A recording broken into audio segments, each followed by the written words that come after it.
It happened again. You wouldn't believe it. 4 series in a row that the Pacers have had a game where they are absolutely dead to rights, had nothing going for them, had 25 turnovers in this game. The last time, Tyler, do you have any idea the last time 25 turnovers happened by a team in a finals game? I looked it up just to No double clue. check. It was the Lakers in the 80s, early 80s, 82, Wow. and the Trailblazers in the 70s. A lot of those records, when I looked it up on StatMuse, were all in the 70s and 80s, back when we played a completely different version of basketball. 25 It's crazy. turnovers by the Pacers, 7 by the Thunder, 19 in the first half, by the way. 19 in the first half. This felt like a game that Oklahoma City, they're up by 15. They're rolling in the fourth quarter. I was expecting we would have a very calm video where you're saying, hey, this is what we expected from game one. Thunder are going to come out. They're going to shoot their shot. They're going to come out. And on a day where they struggled from three at times, on a day where things just did not look easy, they were able to get a win. But then the Pacers did what they always do. They had other plans. Tyrese Haliburton gets going again, not as the playmaker, not as the ball handler, but allowing the other guys to really get feasting. And when that happens, when Obi Toppin hits 5 threes, that's more threes than he hit the entire Knicks series, by the way. It was bad. It was a catastrophic collapse in game one for Oklahoma City. Now, you could look at it on the flip side. I'm sure this is the argument you'll make here in a little bit, that it's one game. It's not the end of the world for Oklahoma City, and that's absolutely true. But the momentum this gives you for Indiana, when you come into the building of the best team in the league and shoot 46% from three, could not miss in the fourth quarter, win the rebound battle 56-39. There's a bit of a reason for that. We'll get into that in a little bit as well. But you just come in and absolutely steal the soul from the Thunder in what looked like it was going to be a nice, happy game one for OKC. Hold on, let's take it down a notch here. I don't know about steal the soul. They Okay, did. let me If you listen to it going back, that crowd, Loud City, we've been there, amazing arena. it got silent. Yes, People were that's the getting fan base. scared. We know they get quiet. I'm talking about the players. Let me lay this out, Kate. Everybody's overreacting. Guys falling, Thunder trash. They're frauds. SGA's I'm not not real saying MVP. they're This, that, and the other. frauds. They No, got no, here I'm not for a saying you are. reason. I'm just saying that the internet's on its stuff. So let's lay this out. SGA comes out, establishes the tone early. He's scoring in that first half. He's carrying the load. Lou Dort's hitting shots. He's locking up Haliburton in terms of his effectiveness. Stuff we all talked about on our Spotify exclusive episode. You go check that out. Absolutely. Link will be in Our the final description. yes, in our final preview. So we touched on all that. We knew that was maybe going to happen, right? Right. Here's the thing. The Thunder did not play a good game. They did And you're not. going to wait, but they led by 15 the entire time, just about. Look at what J Dub and Chet did. Nothing. They were not the supporting cast that SGA needed in that game. And then you factor on top of that, you make the swap out for Hardenstein and Kason Wallace in the starting lineup, which worked out defensively. And Hardenstein came off the bench, had some good points, had some good minutes, rebounds. But Wallace, for as much as he did defensively, he couldn't find a shot. Really, outside of SGA, Lou Dort, and iHeart, it just didn't seem like anybody was one to hit shots. Caruso was forcing some things. And when you look at it, we talk about those turnovers. And here's the big point of it 25 turnovers, the Thunder failed multiple times to punish the Pacers for those turnovers, something they usually do to teams. That was one of their worst performances in terms of points off turnovers. And I'm not just talking playoffs, I'm talking season wide. So, for that reason, the Thunder did about everything they could to hand Indiana the game, Cade, and it still took Indiana and Tyrese Haliburton at the final second to actually win. Yeah. And I get where you're coming from, and I do agree with most of your points. The only thing is I'm going to look at it from the other side. You've got the Thunder side down, I think, pretty good. The way I see things from the Indiana side, is, we've talked about momentum a lot on this channel. I like talking about it a lot because I think it is one of the most unsung things, not unspoken of, but something that, you'll never see it in a stat sheet. It's not something you'll ever see, but you can always feel it and you always know its presence. Indiana winning game one. This is something that a team in the Eastern Conference had not done since March of 2024. No one has come into OKC and beat the Thunder since Indiana did it in March of 2024. It had been a while. For Indiana to come in and just look absolutely shook in that first quarter. Let's be honest. Obi Toppin had that sequence where he had 3 turnovers in 4 or 5 possessions, 19 first half turnovers. We talked about it. Indiana looked like they were going to get run off the floor at certain times in that first half. It looked like, oh, this is about to be a horrible smackdown, worst finals ever, Thunder in 2. Like, it looked like it was going to be one of those type of series for a lot of people. But what has Indiana been successful at so much in every series we've covered? Except maybe the Milwaukee one, because that's the only one that I think they were mostly favored in by a lot of people. They have found a way. They don't give up. They don't give up. That's what it is. They don't quit. There is no quit in this Indiana team whatsoever. From your starters down to everybody on your bench, they are committed to hanging around and hanging around and hanging around a little bit more. And those are the worst type of teams to play against, because obviously you can do what the Thunder did. You have a 15-point lead. Everything is going your way, despite how badly they played, like you perfectly laid out. All it takes is 1 or 2 shots to go your way. You get a stop. You can feel a little bit of a swing, and Indiana's right back in it. You watch it go from 15 to 13 to, okay, maybe it's 10. Now it's 8. Oh, no, what's happening? Now it's 7. Now it's 4. Now it's 1. It's one of those that Indiana winning this game is such a big deal, because now all they have to do is win at home. That is way easier said than done. Do not get me wrong. That is not some Indiana is going to win this series, I'm changing my pick after game 1. Don't let me get it twisted on you there. But I think this means so much for Indiana. A, they've never had a lead in a final series ever. Again, this is only their second one they've ever been to. Same with the Thunder. But this means something in that Indiana can play so bad for 3 quarters on a night where the Thunder had an off game, and you start to build from that. Even Tyrese Haliburton said, man, we did not play amazing at times, but we feel good about where this series can go because we have this win now. The Thunder might avalanche blow them out in game 2 like we've seen them do when they get mad. They might win by 30 or 40 in game 2. We don't know. But it doesn't mean as much because you got that win in game 1, and it's a 1-1 series going back home. Pascal Siakam, he had his moments where he was able to attack Wallace early, and Wallace did a good job holding his own. Siakam goes 7 for 15. But man, when you're having a night where someone like Obi Toppin, if he can get going, that's going to be a nightmare. TJ McConnell, he had his moments that, yeah, he didn't play great defensively. Your plus minus will show that at times, but he was able to contribute. 4 for 6 shooting.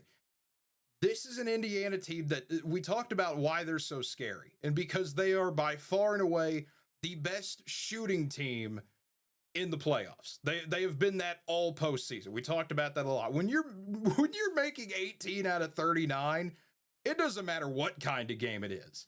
Indiana is a team that is programmed to be as annoying as possible to try to beat. That's just who they are. Oklahoma City, same way defensively as Indiana is offensively. And that's why I think if you're Indiana, a lot of their fans, they went from, man, we're glad we made it here, to we have a shot to do this. This can actually be done. This is no longer some impossible task.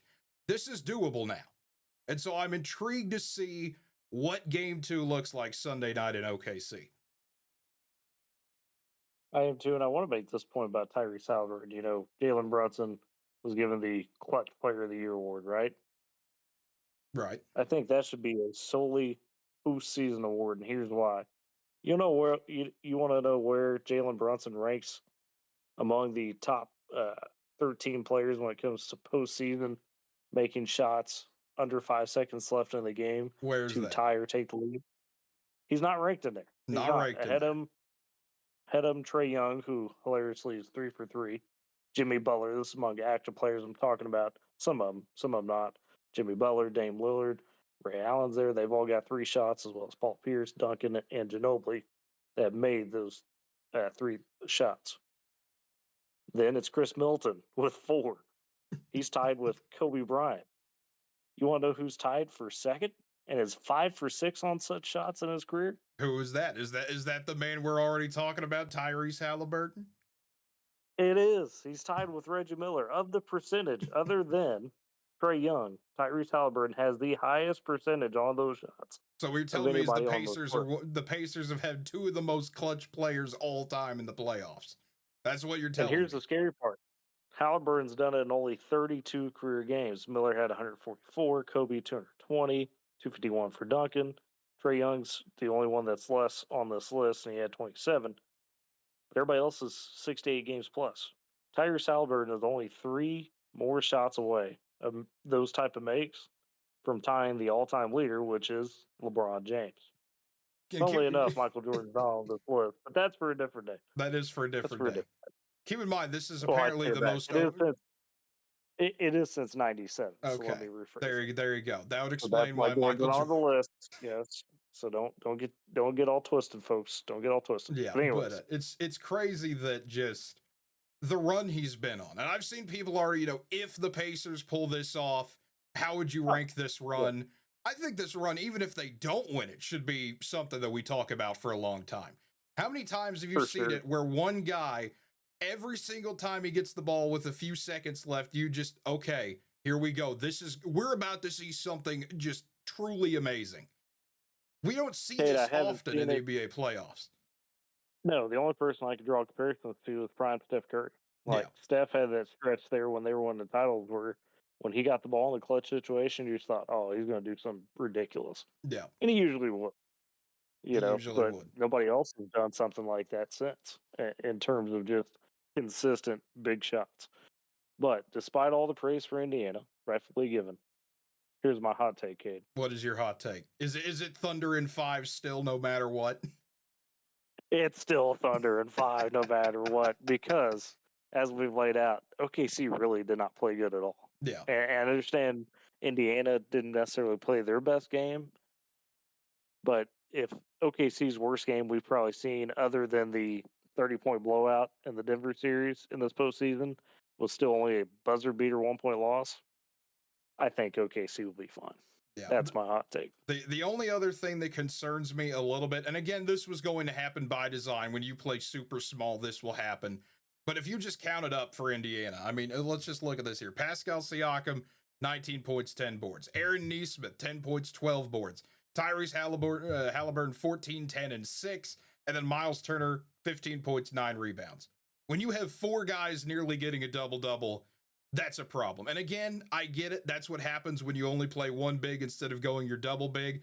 I don't know what Oklahoma City's going to do. Do they go back to their normal lineup? Do they experiment a little bit more? That's one of those Sunday questions. We'll figure it out when we see it. But this was an amazing game. And I mean, this is one of those we talked about. There would be great games in this series. And a lot of people did not really believe that was going to be possible. I mean, Oklahoma City was a 9.5-point favorite in this game. They're already 10.5-point favorites for game 2. This is why, and I don't want to turn this into another, people don't know what they're talking about, because sometimes we fall into that category, but people saying, we don't want to watch OKC versus Indiana. That stupid argument you see on social media. Why are we as fans caring about the ratings of the NBA? Why should we care at all about that? I just want to see the best basketball possible, and we saw it. No, I couldn't agree more on that. Like, if I'm a fan of just, neither team, I'm just rooting for, hey, good games. You got to be absolutely ecstatic how game 1 went. You just hope for that to continue. Exactly. This will be, I hope, a fun series. Like I said in the preview video, you always want it to go 7 unless it's your team. Then you want to sweep and you want to be done. You want a championship as quickly as possible, obviously. But this is going to be fun. I was hoping we would get games like this. We'd get down to the wire. Indiana, they're the comeback team, comeback gods, whatever you want to call them. The Thunder, of course, are an insanely good basketball team. You don't win 68 games in the regular season by not being that good. And I think the other thing that's going to be crazy about this game, is SGA went off. I mean, he goes off for 38, and that's just not even going to be talked about as much because of how this thing ended. Yeah, and that's what's sad is his loss is, or this loss, I should say, is not reflective. He put up an MVP type performance. Problem is, everybody's only going to remember that mid-range shot he took right before Haliburton's shot where he missed it. You could have had 60. It doesn't matter because you missed that shot. You're supposed to be Mr. MVP. Yeah, all people are going to look at in the stat sheet is you see 38 points, but you see 30 shots. Some people will see the 8 free throws and go, "Hey, what happened? Hey, NBA, what happened?" But other than that, all it's going to be remembered for is Tyrese Haliburton. He had to do it to him again. It's Pacers once again. They're still going with their system where they win the first game of the series, they win the second game, they lose the third, and win the fourth. That chain hasn't been broken yet. I think Oklahoma City gets the bounce back in game 2. I would think, because then we have a whole nother situation on our hands. If it's somehow 2-0 going back to Indiana, then we might have to start talking about what are the Thunder actually doing here. But until that happens, then you might hear me talk a little bit more exasperated. I might be a little bit more on edge when we start getting to that scenario. Yeah, that might. I think the only way we're going to get you on edge is if we do a Steelers Aaron Rodgers video. That might be the only time I see you actually frustrated for a video. But jeez, don't get me started. Well, I won't get you started here since this is a Pacers Thunder video. But folks, as always, if you enjoyed this video, made it all the way through here on YouTube, feel free to give us a like, subscribe to the channel, hit the notification bell down below, leave a comment. Are the Thunder going to come back and win this thing in 5 or 6 and make quick work of it? Or is this a series now? Is this a, hey, Indiana's in this, everything's going to be interesting, let's go, let's see what happens?